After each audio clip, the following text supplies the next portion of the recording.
Hello, everyone. Welcome to this session on the Gut Ayurveda connection, food, fire, and daily habits. I'm Sadhana Kumar, a diet and wellness expert at Live Your Best Life.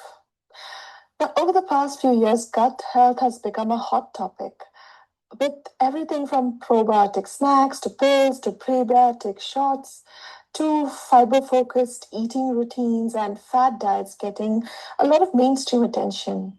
Yet, while current trends highlight the basics of digestion and are exploring the ramifications of the gut microbiome, Ayurveda has viewed the gut as the centerpiece of health and disease prevention for millennia.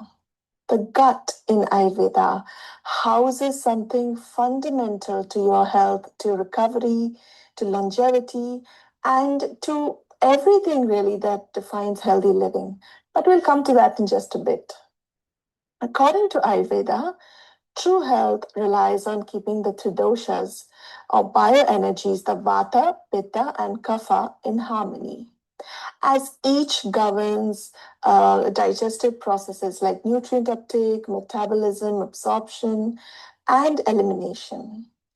Now, interestingly, Ayurveda recognizes that the Vata dosha is linked to movement and flow and centers itself in the colon, where modern science now recognizes as it's a home to a dense population of beneficial gut bacteria.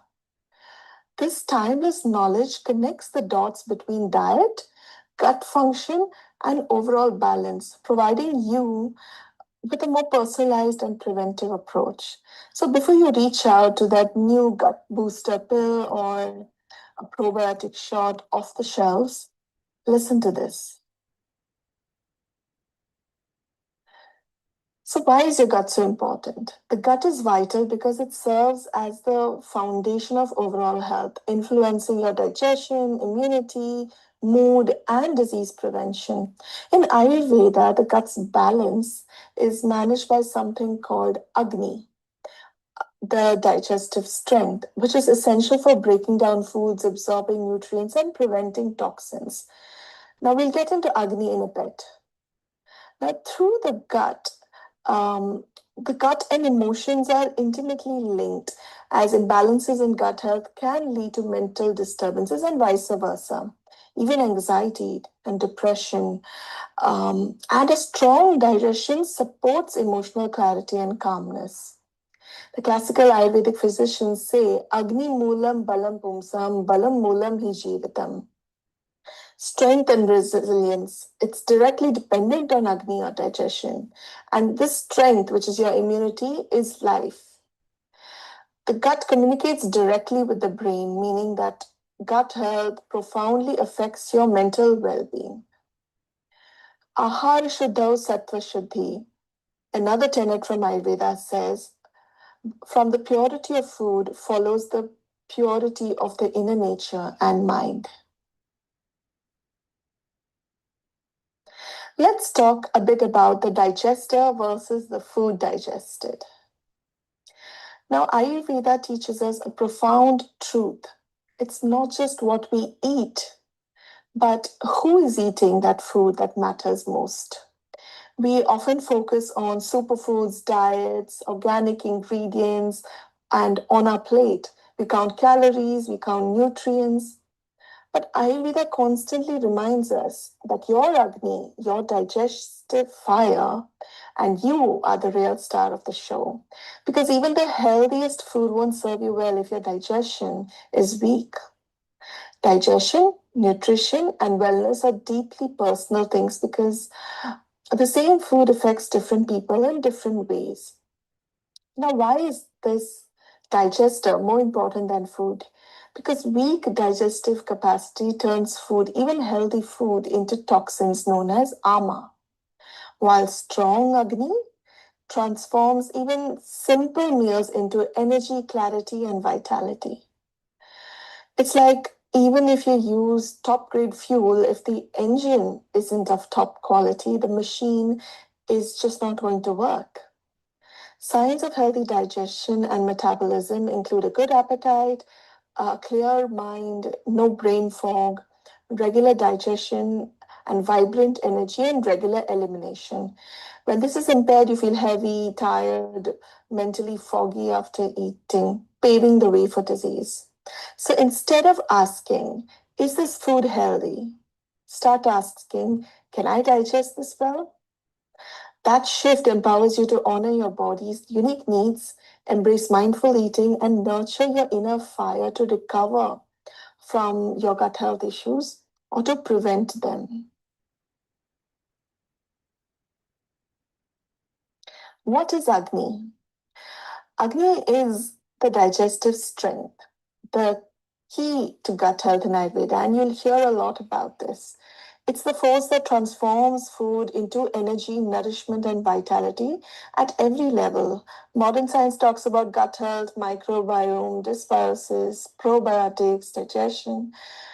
But Ayurveda has known this for thousands of years through the concept of Agni. Agni does not mean fire.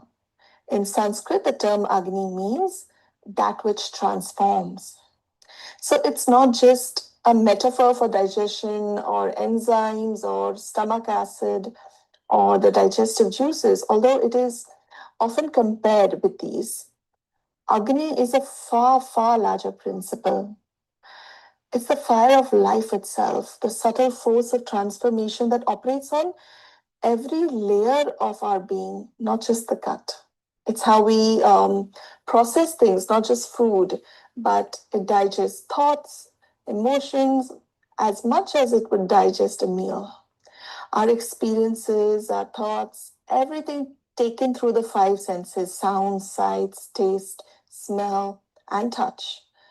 Agni is the force by which all these inputs are received, understood, and integrated.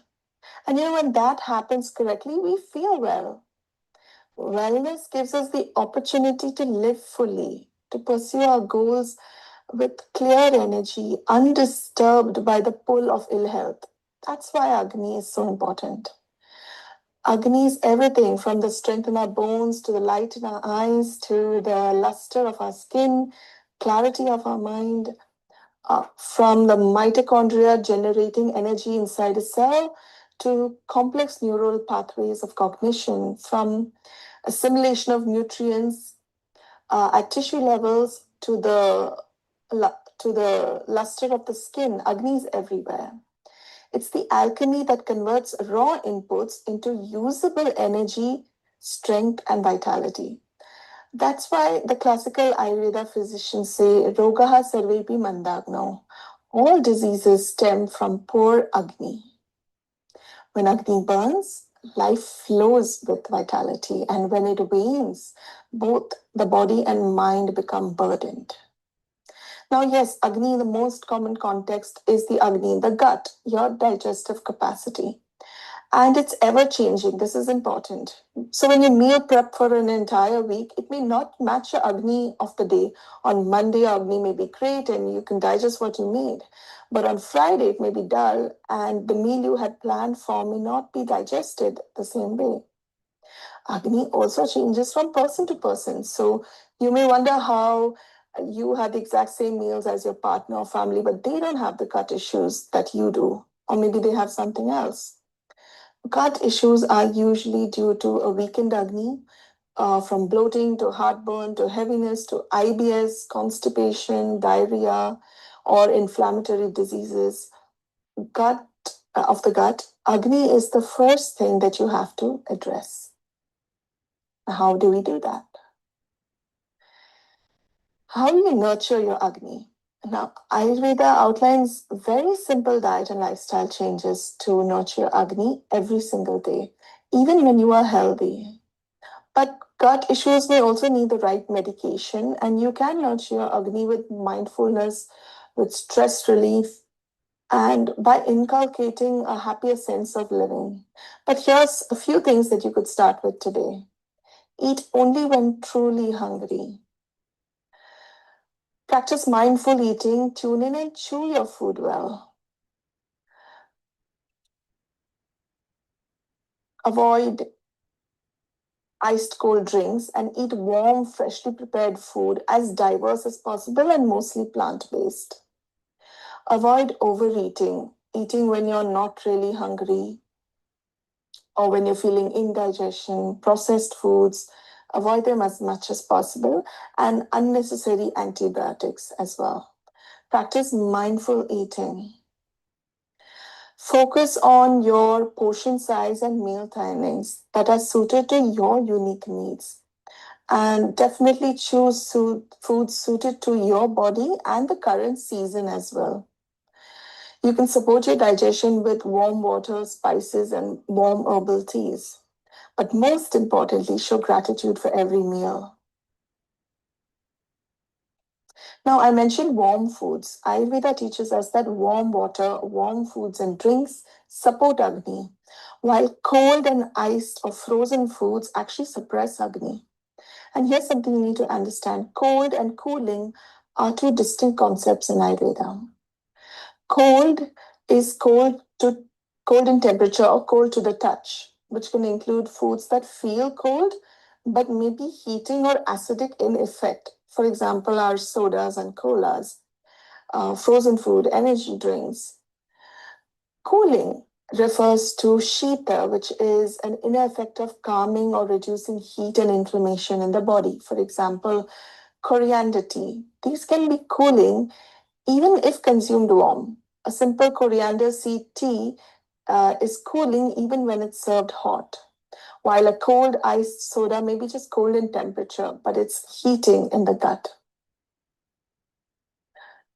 So Ayurveda says that you should focus on the effect of cooling and heating rather than just the physical temperature of foods. And you should choose foods that support your body and support your Agni. Understanding food behavior. This is very important when it comes to gut health. Ayurveda and holistic medicine focuses deeply on food behavior as key solutions for gut health. And this is such an important topic because it stresses more on behavior than only analyzing what you're eating, the type of food you eat. So basically, a mindless or rushed eating can weaken your digestion, it can disrupt Agni, it can hinder your immunity as well. So when you consider what to eat, we would say choose meals that are predominantly plant-based and as natural as possible. Foods that are unprocessed with minimal time from farm to table, which are freshly prepared as far as possible. Of course, healthy and rich in nutrients, whole foods, fresh produce, which contain prana, the vital life force in fresh foods. These foods are very pure and are known in Ayurveda as sattvic foods. So basically, a diet based on whole foods and which are in general beneficial for the gut. But you need to fine tune your choices according to your culture, according to your geography, according to your genetic background, your prakriti or constitution, the current season, and your particular health condition. The next question is when to eat. Kala Bhojanam is a concept that refers to eating food at a proper scheduled time to ensure optimal digestion. And this eating is aligns with your natural rhythms. So it emphasizes eating the next meal only after the previous meal has been digested and prevents irregular eating habits that can overburden your system. It's best to have your main meal, your largest meal of the day, when the sun is at its highest around noon, and choose a light early dinner. Whether your routine is 2 meals a day, 3 meals, or 5 smaller meals a day, regularity helps your body system fall into a rhythm, which reduces digestive discomfort. So, Ayurveda encourages syncing meal times with your body's biological clock or circadian rhythm. Most importantly, eat only when you experience genuine hunger. Don't simply eat because the clock says it's time to eat. So Ayurvedic classics like Sushruta Samhita, they describe two types of Kala Bhojana based on season and based on diurnal factors, day and night factors. And they highlight the role of meal timing in longevity and health. Now, how much to eat? Mitahara is a concept that talks about moderation when it comes to your food, portions or quantities.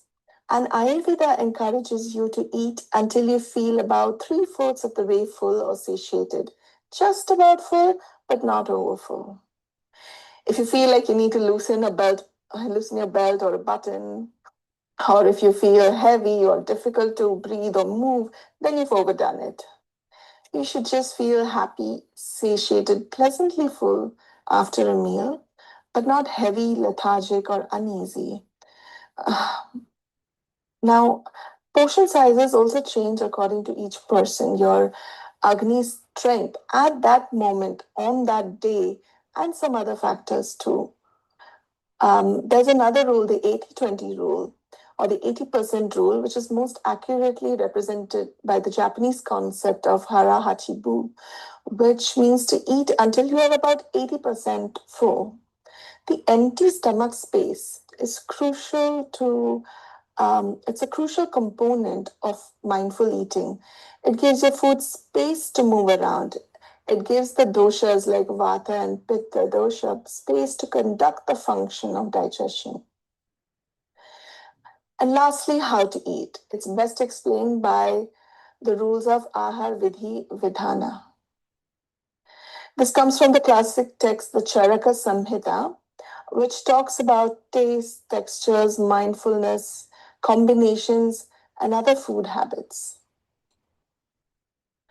Timing, like I spoke of earlier, is a very simple thing, really, but so difficult for people to do. Next is the temperature of the food. We encourage warm and fresh because warm supports the gut. Naturally cool or neutral foods like having a cucumber salad is also okay, or having a fruit, but ice cold or frozen or reheated is not. Now, texture. Most of your foods or meals should have a snigdha quality to it. Soft, mushy, lubricating, moist, or sometimes oily. Basically, it indicates either well cooked food, not undercooked, and sometimes the addition of a little bit of healthy fats to ease digestion. For example, well cooked rice is snigdha, butter, ghee, olive oil is snigdha, bananas and raisins are also snigdha. So, this oily, mushy, soft foods are easily digestible. And substances that generally have this quality, they strengthen body tissues, given the similar consistency of the body tissues and the snigdha guna. It also provides lubrication and compactness for the tissues, which strengthen the body. Avocados are another example.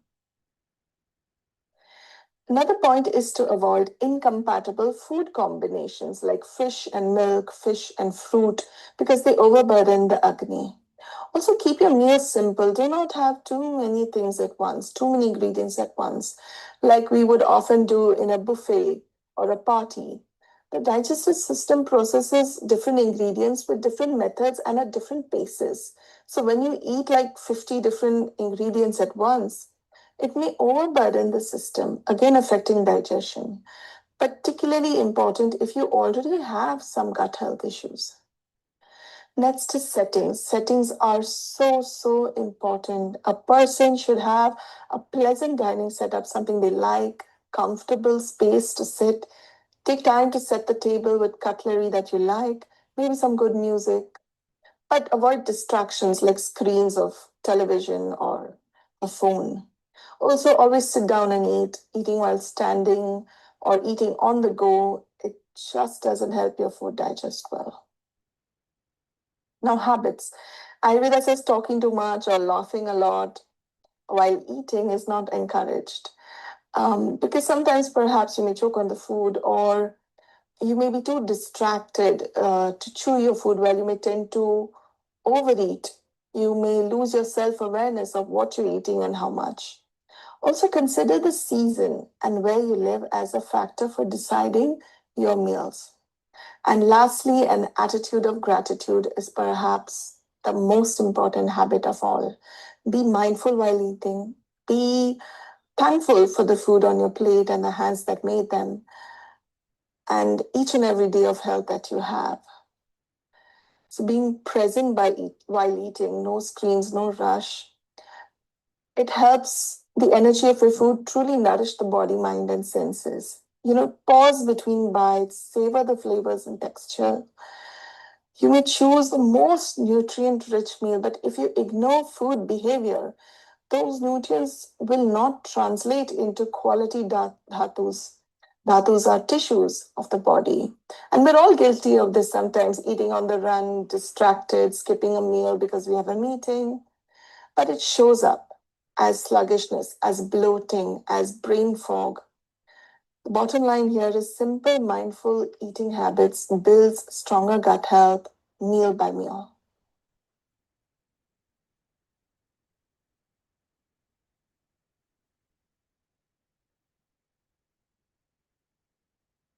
Now, processing of food, samskara. The Ayurvedic concept of samskara refers to the intentional food transformation through various means like cooking, soaking, fermenting, seasoning, heating, baking. It alters its qualities or gunas and impacts how it affects the mind and body. In Ayurveda, samskara is recognized as a critical factor in making food either easier or harder to digest, and it transforms its effects on our physical and mental well-being.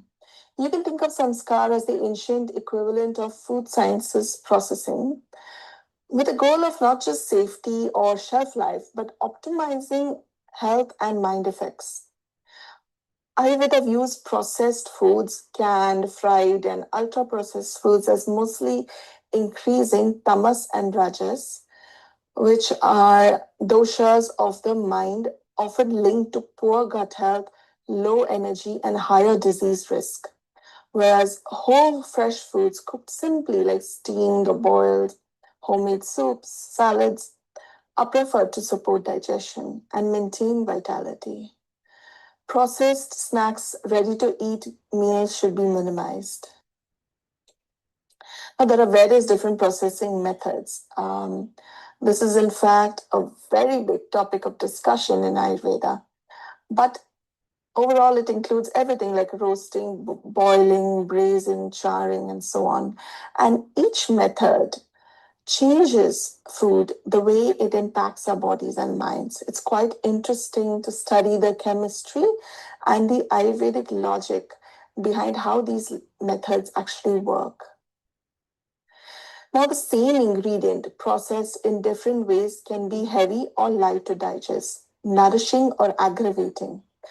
Ayurveda says processing shapes the gunas or qualities of food and affects how the body can utilize the food. Again, we're going back to the digester topic. So, for example, pressure cooked rice is heavier to digest than stove top cooked rice. Um, Rice which is boiled like pasta, with a lot of excess water and then drained, is the best way to cook rice. It's lighter and easier to digest. We say the gunas or the qualities of that rice has changed. Soaking the rice before cooking also makes it more digestible. Instapots, rice cookers, pressure cookers, they retain the heavy starches that makes rice heavier to digest. The most easily digestible is to dry roast the rice here in a hot pan and then go ahead to cook with it on a stove top. This dry roasting is particularly useful to those with weak digestion and metabolic diseases like obesity or diabetes. So remember this, pressure cooked rice retains all its starch, and its protein structure also changes under high pressure, making it less light energetically and physically, especially when compared to the water drained rice, which is favored in Ayurveda. So basically, Ayurveda considers closed cooked or pressure cooked rice as guru, which is heavy, which produces ama, undigested food residues, in those people who have a poor digestion already. But when you dry roast the grains of or grain flours also, it makes it warmer, it makes it more light to digest, it reduces the water content, it makes it more suitable for balanced digestion. And it reduces the likelihood of this armor or toxins forming in the body. So, what has happened here? This process has transformed the grain's energetics to be more compatible with digestive strength. So, we often tell patients who have such conditions, poor Agni, bloating, obesity, diabetes, heart disease, PCOD, and so on, to dry roast their grains and flours before cooking with it.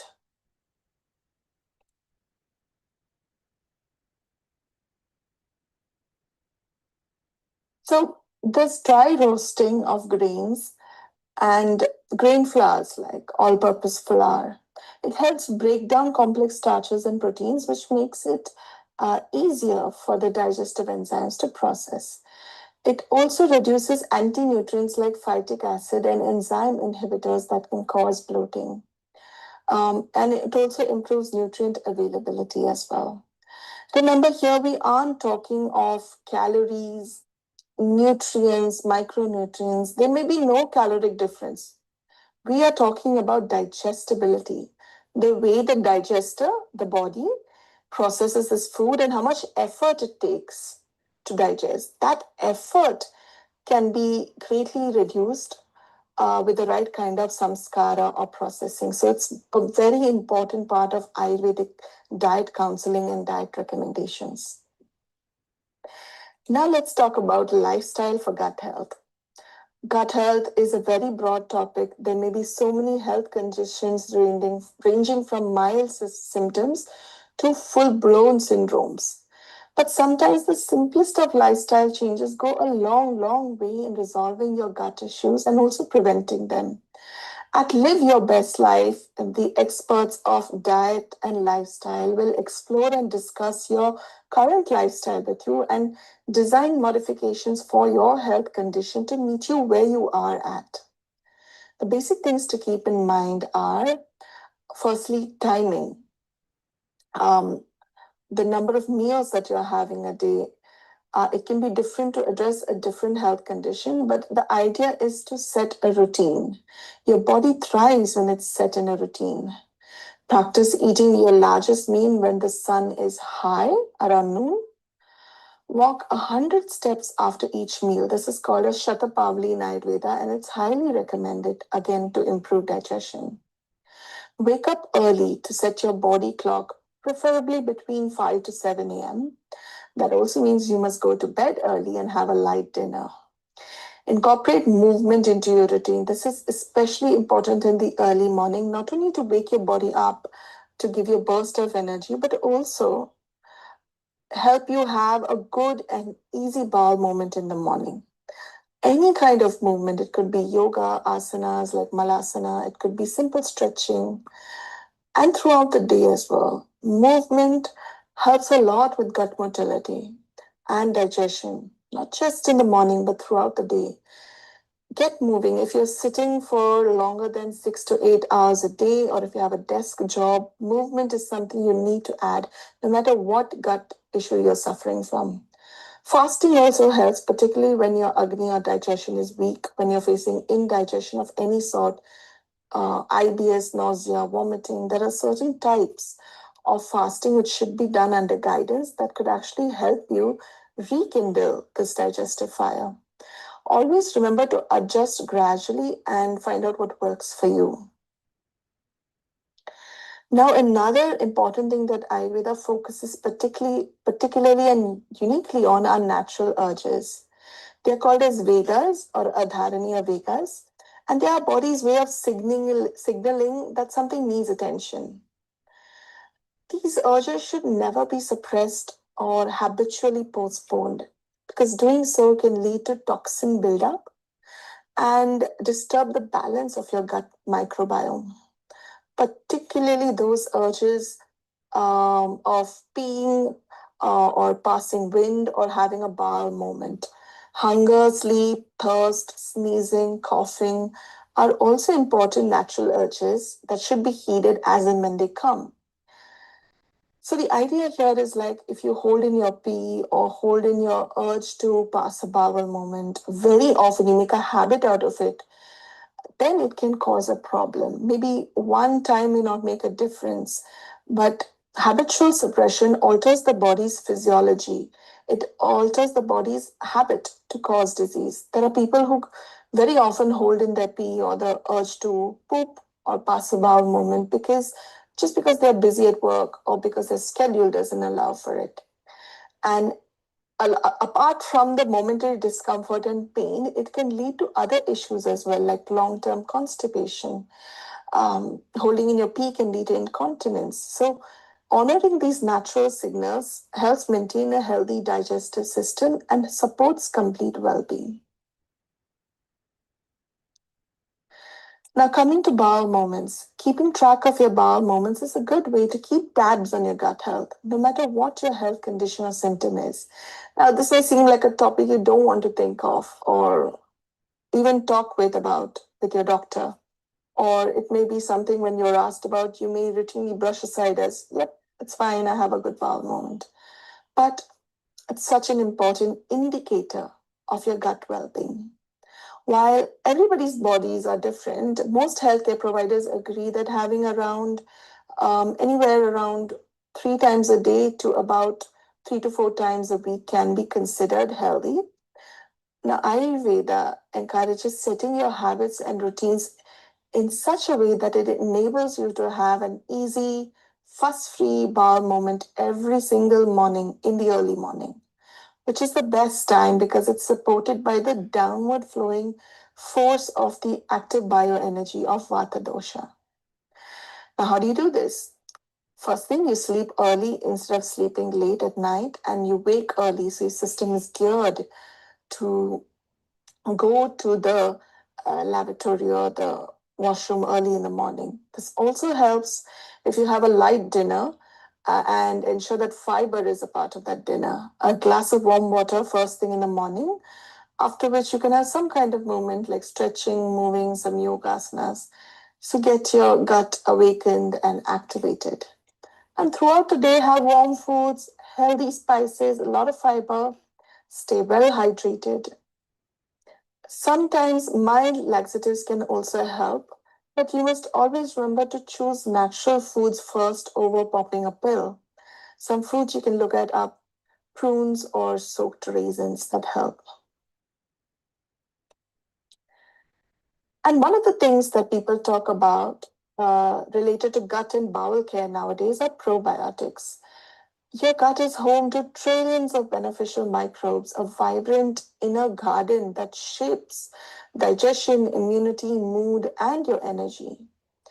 The gut microbiome is now a major health trend with consumers seeking science backed probiotics and prebiotic products.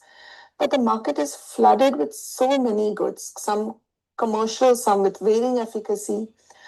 Ayurveda emphasizes nurturing digestion through natural probiotics first, like fermented foods like buttermilk, pickles, yogurt, kefir, iron, things like that.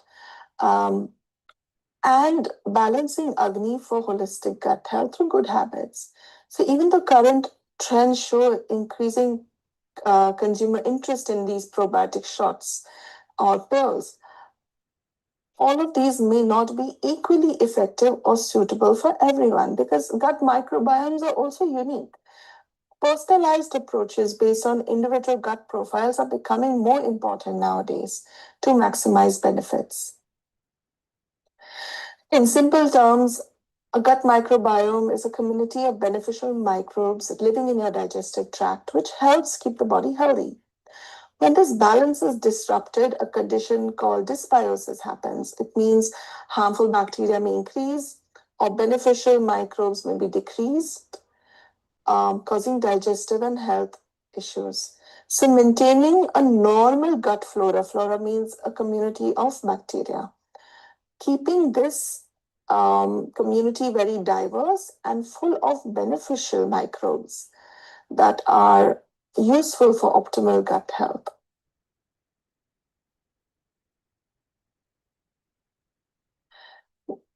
What are some gut and trends that you have heard of recently? Comment below. Do you use a probiotic? We would love to know and discuss on it. Now, one of the best natural probiotics that has stood the test of time is naturally made buttermilk called takra in Ayurveda. It is an absolute panacea for almost all gut disorders from IBS to constipation to bloating to heartburn to serious inflammatory conditions as well. So that's why I wanted to introduce this to you. If you're already having it, great, keep continuing. If you don't know anything about takra or traditional buttermilk, here's your chance to learn something and start with something good for your gut today.